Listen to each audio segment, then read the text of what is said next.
Hello everyone, আসসালামু আলাইকুম। আশা করি সবাই ভালো আছেন, আমিও ভালো আছি। তো চলে আসলাম পিকনিক ব্লগের সেকেন্ড পার্টে। তো আজকে আমরা দেখাবো কি কি খাওয়া দাওয়া করছি এবং কোথায় কোথায় ঘুরছি। আবহাওয়া খারাপ হওয়ার কারণে আমরা কাঞ্চনজঙ্ঘাটা আসলে ভালো মতো দেখতে পাইনি। আর আমরা অনেক সকালে এসেছি, সেজন্য এখনও আমাদের সকালের নাস্তাটা রেডি হয়নি। তাই আমরা ভাবছি যে যেহেতু এখনও অনেক টাইম আছে, তো আশেপাশে ডাকবাংলার আশেপাশে যেগুলো স্পট আছে সেইগুলো আমরা একটু ঘুরে দেখব। আমরা শুনলাম নিচে মহানন্দা নদীর নিচে একটি ছোট্ট চায়ের বাগান আছে, তাই ভাবলাম যে এখানেই প্রথমে আমরা ঘুরে আসি।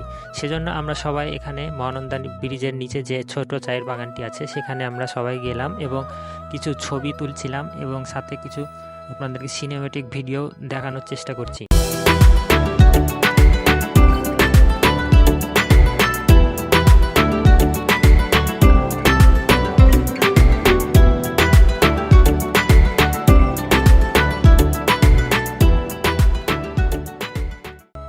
চা বাগান ঘোরার পরে আমরা উঠে এসে এখন রান্না যেখানে হচ্ছে সেখানে যাচ্ছি। দেখছি যে সকালের নাস্তার কি অবস্থা, কত দূর হয়েছে। তো মামাদেরকে জিজ্ঞাসা করলাম, তো মামারা বলল আর কিছুক্ষণ লাগবে। তাই ভাবলাম যে যেহেতু আরও এখনও টাইম আছে সকালের নাস্তা খেতে, তো আরও আশেপাশে একটু ঘুরে দেখি এবং আরও ছবি কিছু তুলব। সেজন্য ডাকবাংলোতে দেখলাম একটি সুন্দর টাওয়ার আছে, সেখানে উঠলাম এবং আশেপাশের যে ভিউটি ওইটি উপভোগ করলাম এবং দেখলাম একটি ছোট ঘর আছে সামনে, বাঁশ দিয়ে নির্মাণ করা। তো ওখানে যেয়ে ভাবলাম যে একটু ছবি তুলবো, বাট ওখানে দেখছি যে গেটে তালা মারা।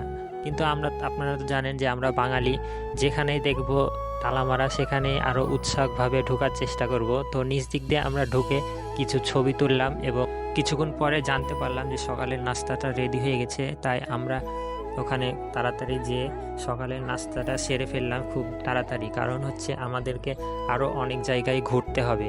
সেহেতু নাস্তা শেষ করে আমরা ভ্যানে করে বাসের কাছে গেলাম। যেহেতু আমরা সকালে অনেক আগে এসেছি সেহেতু আমাদের ড্রেসটা চেঞ্জ করা লাগবে। তো আমরা সবাই একসাথে বাসের কাছে এসে ড্রেসটা চেঞ্জ করলাম এবং রওনা হয়ে গেলাম শ্রীমঙ্গল চায়ের বাগানের দিকে।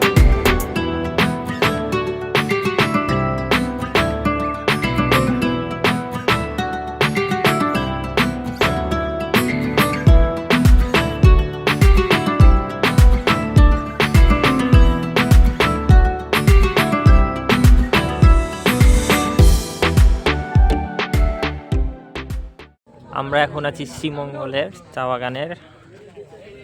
এটা ইন্ডিয়ার চা বাগান। এখানে বাংলাদেশের সীমান্ত শেষ। এটা রাস্তা, সে রাস্তায় এদিক দিয়ে বাংলাদেশিদের যাওয়া নিষেধ। এটা চা বাগান।